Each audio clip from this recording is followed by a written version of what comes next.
કૃષિ મહોત્સવ 2006 ગુજરાત રાજ્યના બીજા કૃષિ મહોત્સવ પ્રસંગે આપ સૌનું સ્વાગત છે।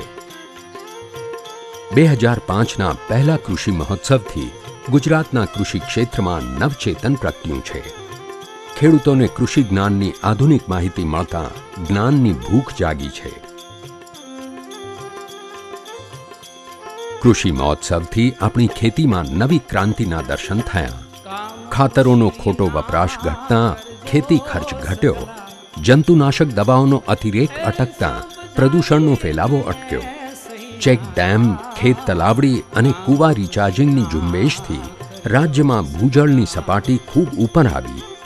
નવી જાતોના શુદ્ધ બિયારણનો ઉપયોગ અને વૈજ્ઞાનિક ખેતી પદ્ધતિથી ખેડૂતોની ઉપજ વધી। ખેડૂતો કૃષિ યુનિવર્સિટીને આંગણે આવતા થયા। ગામડું જાગ્યું। રાજ્ય સરકારના તમામ ખાતાના મંત્રીશ્રીઓ, અધિકારીઓ અને કર્મચારીઓ ખેડૂતોને આંગણે ગયા।